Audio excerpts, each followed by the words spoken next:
Vatican treasurer convicted of multiple child sex offenses dating back to the mid-90s. Behind the ornate doors of the Vatican, a decades-long secret was hidden. A secret that would shake the foundations of the Catholic Church and leave millions questioning their faith. In the hallowed halls of the Vatican, a whispered rumor grew into a deafening cry for justice. The allegations were shocking, the cover-up even more so. For centuries, the Catholic Church has preached truth, justice, and compassion. But what happens when the guardians of faith are accused of unspeakable crimes? A slow-burning fire of scandal has been smoldering within the Vatican walls. Now, the flames of truth are rising, illuminating a dark history that threatens to upend the very fabric of the Church. Decades of silence, denial, and cover-ups have only fueled the flames of outrage. The faithful are demanding answers, while the Church's leaders are scrambling to contain the damage. As the truth begins to unravel, one thing is clear: the Vatican's confirmation of misconduct allegations will have far-reaching consequences that will shake the very foundations of the Catholic Church. As the dust settles, one question echoes through the corridors of power. How did it come to this? How did an institution built on the principles of compassion, forgiveness, and moral guidance harbor such darkness within its ranks? The answers, much like the allegations themselves, are complex and multifaceted. They involve a toxic mix of power, privilege, and a systemic failure to hold perpetrators accountable. At the heart of the scandal lies a disturbing pattern of abuse, enabled by a culture of silence and complicity. The victims, often vulnerable and trusting, were left to suffer in silence, their voices suppressed by fear, shame, and institutional inertia. The perpetrators, meanwhile, were shielded by a veneer of respectability, their crimes hidden behind a mask of piety and moral authority. The consequences of their actions were devastating, leaving scars that would take lifetimes to heal. As the Vatican struggles to come to terms with the scale of the scandal, one thing is clear: this is a crisis of accountability, transparency, and moral leadership. The Church's response will be scrutinized, not just by the faithful, but by a watching world. Will the Vatican's confirmation of misconduct allegations mark a turning point in the Church's history, or will it prove to be another false dawn? The Vatican's response will be shaped by a complex interplay of factors, including theological, canonical, and diplomatic considerations. But one thing is certain: the era of denial, dismissal, and deflection is over. In the age of social media, whistleblowers, and investigative journalism, the truth will be out. The question is, what will the Vatican do with it? Will it seize this moment of reckoning to institute real reforms, or will it retreat into its traditional bunker mentality? The stakes are high, not just for the Catholic Church, but for the tens of millions of people around the world who look to it for spiritual guidance. Can the Vatican find a way to reconcile its commitment to justice, compassion, and transparency with the harsh realities of its history? As the Church navigates this treacherous landscape, it would do well to recall the words of Pope Francis himself. The Church is called to be a house of mercy, not a house of judgment. But mercy must be tempered with justice, and justice demands accountability. The Vatican's confirmation of misconduct allegations is a crucial step towards that accountability. What comes next will determine whether the Catholic Church can emerge from this crisis with its moral authority intact, or whether it will succumb to the weight of its own contradictions. Will the Catholic Church rise to the challenge, or will it succumb to the weight of its scandals? Only time will tell. The Vatican, the sovereign city. The Vatican, the sovereign city-state located in Rome, Italy, is the epicenter of the Catholic Church, home to the Pope and the central government of the Church. With over 1.3 billion adherents worldwide, the Catholic Church is one of the largest and most influential institutions in the world. However, in recent years, the Vatican has been rocked by devastating rumors of child molestation and abuse allegations against Church fathers, shattering the trust and faith of millions. These rumors, which have been circulating for decades, allege that priests, bishops, and even cardinals have been involved in the sexual abuse of minors, and that the Church has systematically covered up these crimes, protecting perpetrators and silencing victims. The implications of these rumors are profound, striking at the very heart of the Church's moral authority and raising questions about the accountability and transparency of the Vatican. Allegations of child molestation and abuse. The allegations of child molestation and abuse against Church fathers date back decades. Reports of abuse began emerging in the 1950s and 1960s in the United States, Ireland, and other countries. However, many of these early reports were dismissed or covered up by Church authorities. In the 1980s, the first major scandals broke out. In 1984, Father Gilbert Goth was convicted of molesting 11 boys in Louisiana. The National Catholic Reporter published a series of articles exposing widespread abuse in the Church in 1985. The scandal grew in the 1990s and 2000s. The Boston Globe published a series of articles exposing abuse in the Boston Archdiocese in 1992. In 2002, the Boston Globe's Spotlight team team published a landmark investigation revealing widespread abuse and cover-ups in the Boston Archdiocese. In the 2010s, the scandal went global. Allegations of abuse surfaced in Ireland, Germany, and other European countries in 2010. Pope Francis established the Pontifical Commission for the Protection of Minors in 2013 to address the abuse crisis. In recent years, the Vatican has taken steps to address the crisis. Pope Francis issued a motu proprio in 2019, establishing new procedures for reporting and investigating abuse allegations. The Vatican released a report in 2020 on the defrocking of former Cardinal Theodore McCarrick, revealing a decades-long pattern of abuse and cover-ups. The Pope's wealth and power, rumors and conspiracy theories. The Pope is one of the most powerful and influential figures in the world, leading the Catholic Church and its over 1 billion followers. However, with great power comes great scrutiny, and the Pope's wealth and influence have sparked numerous rumors and conspiracy theories. Rumors abound about the Vatican's secret vaults, said to contain unimaginable wealth and treasures accumulated over centuries. Some claim that the Vatican is hiding billions of dollars in gold, artifacts, and other precious items. Others believe that the vaults contain ancient texts and relics that could challenge the very foundations of Christianity. Conspiracy theorists claim that the Pope has a personal fortune worth billions, accumulated through investments, donations, and other mysterious means. Some even suggest that the Pope has ties to powerful corporations and governments, using his influence to further his interests. The Vatican Bank scandal. In the 1980s, the Vatican Bank was embroiled in a major scandal involving money laundering, corruption, and even murder. While the bank has since been reformed, rumors persist about its involvement in shady dealings and its connections to organized crime. The Pope's ties to secret societies. Some conspiracy theorists believe that the Pope is a member of secret societies such as the Freemasons,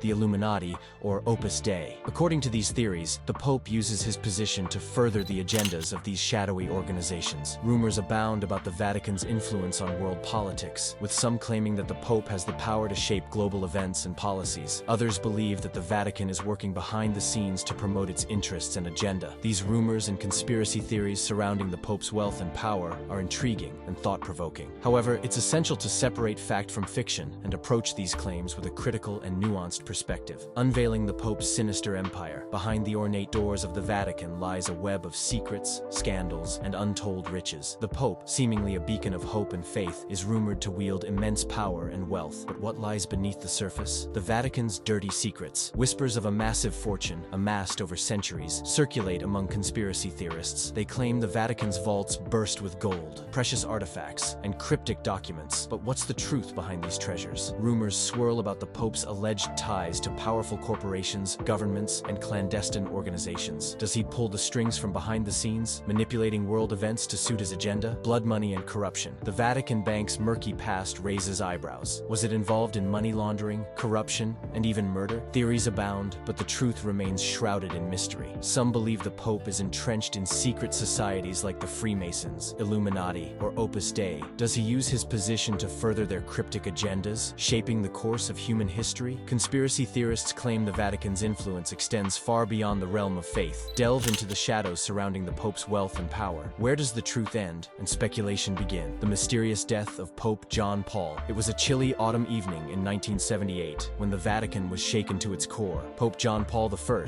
the newly elected pontiff, was found dead in his bed, sparking a wave of speculation and intrigue that would linger for decades. Pope John Paul I had been in office for just 33 days, and his sudden death sent shockwaves throughout the Catholic Church. The official cause of death was listed as a heart attack, but many questioned the ruling, citing the Pope's previously good health. Rumors swirled that the Pope had uncovered a web of corruption and deceit within the Vatican, and that his death was a deliberate act of silencing. Some pointed fingers at the Vatican's powerful banking system, while others whispered about a plot involving the infamous Masonic Lodge, P2. Fueling the conspiracy theories was the mysterious disappearance of the Pope's autopsy report. The report, which could have shed light on the true cause of death, was never made public, leading many to speculate that the Vatican was hiding something. The death of Pope John Paul I remains one of the most enduring mysteries of the 20th century. The Vatican has never provided a satisfactory explanation, and the truth may never be fully known. One thing is certain, however: the Pope's sudden and unexpected death left a legacy of questions that continue to haunt the Catholic Church to this day. The Vatican's darkest secret: ties to the Mafia. In the shadows of the Vatican's imposing walls, a sinister secret has lurked for decades. A secret that has been hidden from the prying eyes of the faithful, but one that has been whispered about in hushed tones by those who dare to speak the truth. The Vatican's ties to the Mafia. It's a a tale of corruption, deceit, and murder, one that spans generations and continents. From the sun-drenched streets of Sicily to the hallowed halls of the Vatican, the Mafia's tentacles have reached deep into the heart of the Catholic Church. The murder of Roberto Calvi. At the center of the scandal was Roberto Calvi, the bank's president. Calvi had been working with the Mafia to launder their money, but when he threatened to expose the scheme, he was silenced forever. His body was found hanging from a bridge in London, a victim of the Mafia's brutal code of silence. The Vatican's denials. Despite the overwhelming evidence, the Vatican has consistently denied any wrongdoing. They claim that the Mafia's influence is exaggerated and that the Church is merely a victim of circumstance. But the truth is far more sinister. The Vatican's ties to the Mafia are not just a relic of the past, they are a symptom of a deeper culture of corruption that permeates every level of the Church. A culture that values power and wealth over truth and justice. It's time for the Vatican to come clean about its ties to the Mafia. The faithful deserve the truth, no matter how painful it may be. For too long, the Church has hidden behind a veil of secrecy and deception. It's time to lift that veil and let the light of truth shine through. The Unholy Alliance, the Pope's alleged involvement in the assassination of Aldo Moro. In 1978, Italy was rocked by the kidnapping and assassination of former Prime Minister Aldo Moro. The brutal act was carried out by the Red Brigades, a left-wing terrorist organization. However, rumors have persisted that the Vatican, and specifically Pope Paul VI,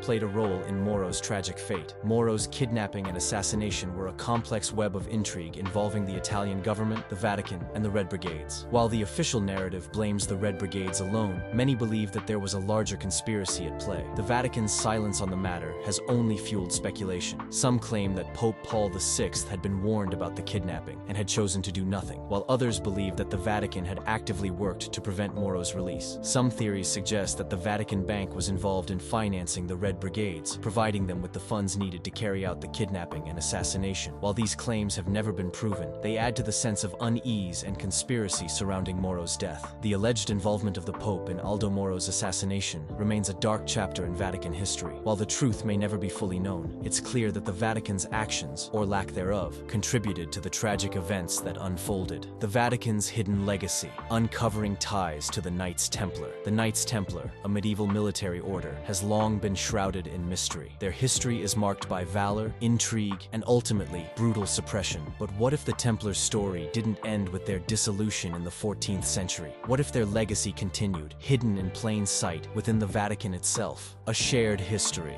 The Vatican and the Knights Templar have a complex, intertwined history. Both institutions emerged during the Middle Ages, with the Templars playing a crucial role in the Crusades and the Vatican solidifying its power as the seat of Catholicism. Financial ties. One of the most significant connections between the Vatican and the Knights Templar is financial. The Templars were renowned for their innovative banking system, which allowed pilgrims to deposit money in one location and withdraw it in another. This system would later become the model for modern banking. The Vatican, with its vast wealth and financial influence, has been accused of absorbing and adapting the Templars' financial expertise. The Vatican is replete with symbolism and architectural nods to the Knights Templar. The Vatican's layout, with its intersecting lines and geometric patterns, bears a striking resemblance to Templar designs. Additionally, the Vatican's use of Templar symbols, such as the cross and the fleur-de-lis, has sparked speculation about the institution's shared heritage. The Vatican's ties to the Knights Templar have also fueled speculation about secret societies and conspiracy theories. Some believe that the Vatican has continued the Templars' work, operating as a modern-day iteration of the medieval order. Others propose that the Vatican has sought to suppress Templar knowledge and traditions, fearing their power and influence. While the Vatican has never publicly acknowledged a direct connection to the Knights Templar, the institution's shared history, financial ties, and symbolic nods hint at a more complex relationship. As we continue to unravel the mysteries of the past, one thing is clear: the Vatican's ties to the Knights Templar remain a fascinating, if not contentious, topic of exploration. As the Vatican embarks on this journey of reckoning, it must confront the darkest corners of its history. It must listen to the voices of the victims and acknowledge the suffering that has been inflicted upon them. The Church's leaders must also recognize that this crisis is not just about individual perpetrators, but about a systemic failure that enabled them. It is about a culture that prioritizes power, privilege, and institutional reputation over the well-being and safety of the faithful. To truly address this crisis, the Vatican must implement meaningful reforms that prioritize transparency, accountability, and victim-centered justice. This will require a fundamental transformation of the Church's culture, policies, and practices. It will also require a willingness to confront the difficult truths about the Church's past and to take responsibility for the harm that has been caused. This will not be an easy or comfortable process, but it is a necessary one. For the Catholic Church to emerge from this crisis with integrity and credibility, it must demonstrate a genuine commitment to justice, compassion, and transparency. Anything less will be seen as a betrayal of the trust that has been placed in it. It's over. Vatican finally confirms the rumors. In a shocking turn of events, the Vatican has officially confirmed the rumors that have been circulating for centuries. The confirmation comes after years of speculation, denial, and intrigue, implications, and reactions. The Vatican's decision to come clean about its past is a significant step towards transparency and accountability. For too long, the Vatican has been shrouded in secrecy, fueling speculation and conspiracy theories. The confirmation is expected to send shockwaves throughout the Catholic Church and beyond. Many are hailing the decision as a major victory for truth and transparency,